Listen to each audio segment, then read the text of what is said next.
Post-match interview here at the Erie following today's 6-1 victory against Beaconsfield. Dave, obviously the playoffs was already wrapped up. We needed 2 points to guarantee ourselves third place. But again, you must be absolutely delighted with that performance today. We've often sat here and talked during the course of the season about our home form's not been great and our struggles to score goals, but all of a sudden it seems to have clicked and we're scoring goals for fun at home. We are. I don't know.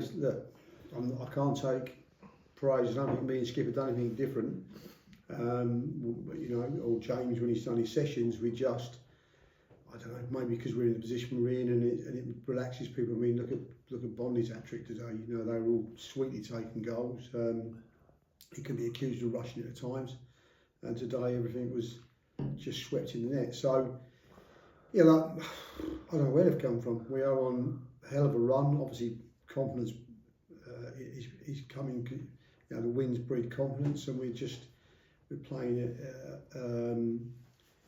We changed the side again today, and we don't start Alex Marshall today, and we just keep mixing it around, and it's like we're just changing like for like all the time. You know, there's no weakness. I thought Billy hadn't had a game for a couple of weeks. Coming today, had a great game, and you know, to be able to do that with the players is brilliant. And, you know, I mean, did we reach 100 goals today? I think. Yeah, we did. Yeah. And at one stage we were, I don't know where we were, but we were certainly probably low 60s a few weeks ago. I was actually saying, me and Skip were talking about sort of last season's record before the game. We only scored 62 league goals in 40 games last year. We've scored 141, so it's been a real upturn in terms of goals scored and obviously goals conceded as well. Yeah, look, we've been all season when we've sat and spoken here, we've created lots of chances. We just haven't taken them.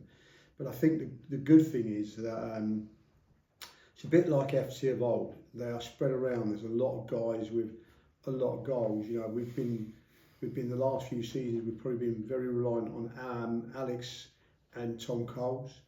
And to be fair now, lads are filling the gaps up. We've got, I think even Sonny's somewhere around 10 this season. I don't know where it puts Bondi, but I would guess that likes of Bondi, Temi, Alex, well certainly Hunty, are all in double figures, and probably people close to double figures. So all of a sudden it's quite nice. I think it's only, might be wrong, but other than the goalkeepers, I think maybe Leo's probably the only one that hasn't nicked a goal this season, if I'm not mistaken. So it's nice that they're all having a hand in it. I'd like to say to you that I construed something and Skip come up with some magical formula, but I just think we've got a good group, and they work hard. They're all one group. They all back each other to the hilt, and it's just been working for us. You know, and we're finishing the season off better than beyond what I would have imagined. You know, we're beating sides that are near the top. We're dispatching sides. I think that the toughest game we've had in the last few weeks is probably Northfield. I think gave us a bit of a scare first half, but even that we came through that. So I'm just that we're in a good place and really pleased where we are. Skip, Dave's just touched on bringing other players into the squad. I think that's been, for me, that's been the difference this season, where in past seasons we've maybe not had the options on the bench to change things, but it almost feels like you've got players in every position that can come in and do an equally good job. And also as well, I feel that with the playoffs on the horizon as well, everybody is desperate to be in that starting shirt, and that's maybe helping us keep that momentum going towards the end of the season as well.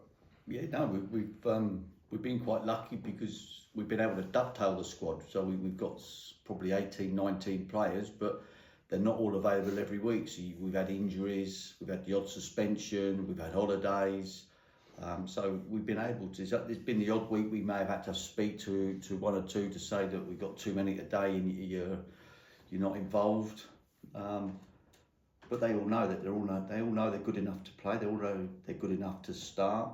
Currently, they're all performing, which is It's brilliant for the squad, brilliant for the spectators watching, a nightmare for me, Dave and James, because you suddenly got 16, 17, 18 lads that are all playing superbly, and you've got to try and fit 18 into 16 and then 11 into 16. But can't complain, it's good. That's the position you want to be in. Yeah, I also think it's, as David said as well, it's a massive positive that Alex has not been.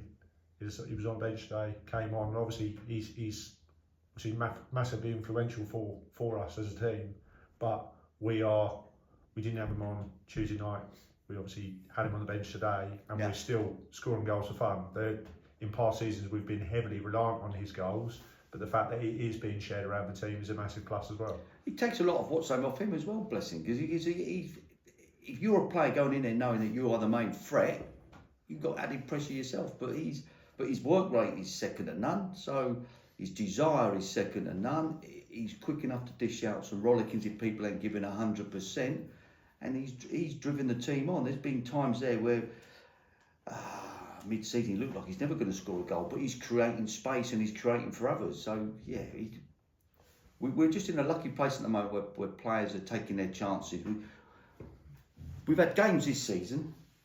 Probably the biggest one would have been Leighton at home, where first half we could have had 6 or 7, which their manager alluded to on the night. But we ended up drawing 1-1. But at the moment we're taking our chances, and it's quite good. And the goal always looks bigger when you're 3-1 up, 4-1 up, 5-1 up, whatever. So it's been brilliant just to watch them, and some of the football we're playing as well. That's the bit I'm enjoying. As in, we played a very good Marlow side recently, who I think are currently, I'm not sure how they got on today, but they'd won 5 out of 6. The one they'd lost was us, when we played probably as good as ever, where we were superb. Today we've been brilliant at times, although I thought the opposition, Beaconsfield, I thought they were. I was just going to say, the opposition that we're beating at the moment, they're not bad sides. I mean, so AFC Dunstable side have obviously had their struggles, but Marlow came here, looked decent, and we dispatched them. Where were the informed team?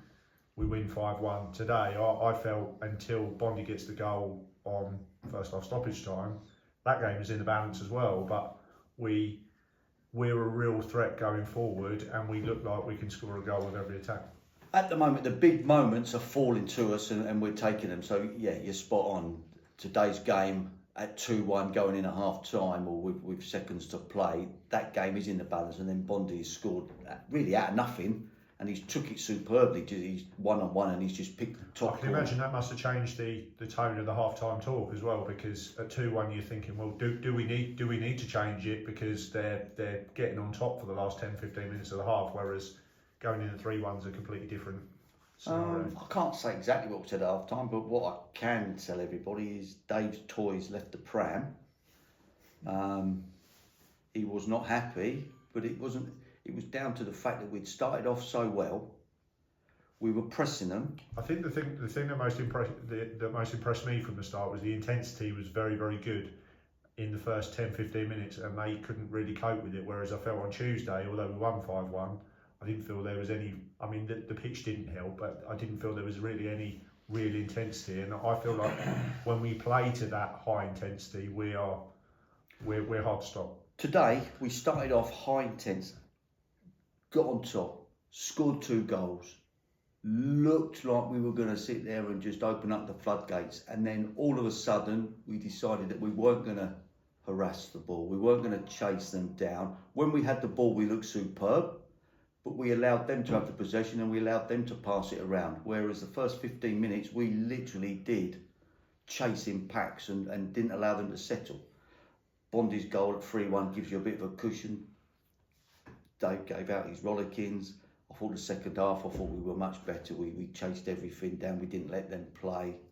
But they're a good side. They had spell in that first half, 20 minutes, 25 minutes. They got the goal. The guy up top was normally, when you get somebody who's as tall as him, 6'5", 6'6", they're not that good in the air, but he was superb. I mean, he set up their goal. He was a handful. They've got 1 or 2 players that played a high level. They were good. So tough game today. You mentioned Dunstable. The one thing I would say, credit to Dunstable, because they've been in a precarious position for quite a few months now. but it looks like they will fulfil all their fixtures, which is a credit to them, because it would have been quite easy for them to just pack it in at Christmas and fold up. And we've seen it down the years where a side just pulls out the league at various levels, and then of course it throws all previous results up in the air, and it can affect sides. So fair play to AFC Dunstable, and we played them twice, and while the results aren't going their way, you can't knock their effort on Tuesday night. By the way, it was superb, and they've got 1 or 2 players that will play step 4 in the future. So while the results ain't going their way, we played very well again at times on Tuesday. So I think that's 8 league games on the bounce win, which we've never done before. Yeah. And what you can't do is take the foot off the throttle. You can't expect, so we've got a game next week, Flackwell away, so you've got to go there with the attitude of winning again, so you're going into the playoffs with momentum. There's also that incentive as well, was we lost there last year as well, so it's another opportunity to almost put that right. Oh, 100%, because last year we lost there, but we lost there in my opinion, controversial circumstances, because you're probably going to pick me up on some of this, but they had a player that threw a ball in Laurie's face after 2 minutes, and the referee chose to do nothing, and then Laurie gets sent off for pulling hair about 20 minutes later, which was ridiculous, and he didn't see it, which the VO proves that. Their bloke just squealed in the box, and he turned round and decided he saw it. So, yeah, and that was game changing at that time. So, not that riles me, and I can recall it word for word, minute for minute, 12 months later. I was just going to say, it's all right, we haven't held on to it. So, yeah, looking forward to next week. Yeah, absolutely. Dave, just finally, before we go, a couple of questions I wanted to ask. Obviously, a word for Bondi and for Hunty, both scoring hat-tricks today. Absolutely fantastic. And also as well, with the results going today, that obviously wraps up 3rd place. So that's obviously another box tick to a very important milestone for us. Yeah, out of the two, I'm probably more pleased for Bondi. He's been with us a lot of years. He's always worked his backside off. Probably hasn't scored as many as he'd agree, he hasn't scored as many as he perhaps. I was actually saying to Skip earlier, his goal on Tuesday actually took him to 50 goals for the club, so which is a good milestone. Yeah, and it is, and he came to us. Christ, I think the first year was step 4, wasn't it? Mm-hmm. He's never ever looked to leave us. He's been brilliant. I can't say enough. I mean, he drives me nuts when he's on the bench because of what he has to say. But I just think he's a great lad, great attitude, and I was real pleased for him to get it. He started going to assault when Honey got his hat-trick because he thought he wouldn't get man of the match, which I'm pleased he did. And he did. No, I wouldn't get man of the match if he scored 10. So and Hunty, I think he was always going to get a hat-trick today. His first 2 goals, the header's great. It is a good idea. The second goal's great. And look, I threw my toys out playing the other week when we gave a penalty to you've actually just reminded me, I was going to ask you about it. If he'd have missed it, would you have lost your head? Yeah, I would have been happy because, look, I get why they did it for Temi, and I get why they did it today. Temi's was under, to me, it wasn't the right thing to do, and I still don't, Christ, we're not running, as I called it, we're not running the Child's Club. So Alex is a penalty taker. He should have took the penalty for me, but he sorted his mate out. And bear in mind that Honey wanted him to take a penalty in training. Well, it's funny because I was actually talking to Ray in the press box, and I said, I don't think I've ever seen Hunty take a penalty. Even when our games have gone to penalties, I think he's been like the last one on the list. I don't think I've ever recorded him taking one in the shootout. I've got this weird feeling, did he come off when we played at Canvey Island? Because he's scared of penalties. I'm sure we made a substitute in that game to bring on a penalty taker, and he wanted to come. I'm certain I'm right because he won't take one. So today, well, at 5-1, it's easy to take one, I guess, isn't it? Even he's big and brave enough to do that. So, look, and he got his hat-trick. And look, how big has he been for the club? It's ridiculous. So. And 14 goals for a season for a right back who doesn't take penalties is an unbelievable result. No, he's been sensational, and again he probably could have had a few more. I'm trying to think what your third question was, if I was with you. I can quickly go on to Hunty's last penalty was the 5th of November 2016, day before my 50th birthday. Langford missed it in the penalty shootout, and he hasn't took a penalty competitively since then. and he wants to come off if we're deep into injury time, extra time. Yeah. He's looking. He's giving it the old. He was giving it the old when Bondi got man of the match today, but yeah, that's a different story. The other question was just about securing third place, another milestone, another box ticked. Obviously, with the results the way they gone today, it's still very much in the balance as to who we're going to play at home. I mean, I sat and looked at it a few minutes ago. It's weird, isn't it?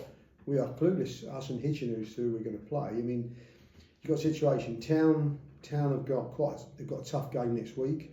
They need a point to secure that place to play us. Whether they want that, I don't know. Tame. It's not actually a point because they're only a point ahead of Tame. Oh, right, so they need a result. They need to win. They need a result. And obviously Tame are Hitchin. And Tame, but if Tame lose at Hitchin, then Hertford can take Tame's place, can't they? So it's all up in the air, really and truly. We're we've got our home game. That's all I wanted. Before every game, I've said the same thing before every game about just get it over the line, get a result, get third place. We've got that, but and look, if you said to me pick one you want, I couldn't pick you one. Look, I would like to play Biggleswade Town because there's a chance that we could have a big crowd up here and bring some good money for both of us. But the real truth is that we're there, so we've got that. We haven't got any pressure on us for that. And all I'm really thinking about next week is us finishing off with another victory going into the playoffs, because I think we achieved our best ever points total, didn't we, with the 8th game, and then we've won every one since. So we've obviously got the highest we could ever get to, and we want to make sure we finish it off the right way. So yeah, brilliant from them two lads, and third place was what we wanted. We wanted it all along. We'd have rather have had second, but we're chasing a big club in Hitchin. I think for us to be with 3 points behind, if we both win next week, we're finished. That's some achievement from us. I think, if I'm honest with you, I think that's as good as the year we come second. If I'm honest with you. Excellent stuff. Well, it sounds like Skip is getting the dreaded vote of confidence on the phone from Jeremy. So. Congratulations, gents! Excellent win again today. Another win. We're on a fantastic run at the minute. We conclude the league season next Saturday away at Flatwell Heath, and then as it stands at the moment, we will be at home here against either Biggleswade Town or Tame United on Wednesday the 29th, and then obviously the playoff final, should we get there, is on Bank Holiday Monday 4th of May. So. We hope this excellent finish to the season continues, gents. We'll see you at Flatwell Heath next Saturday, and enjoy your Saturday, and wish you well for the remainder of the season. Thanks, Lee. Thank you.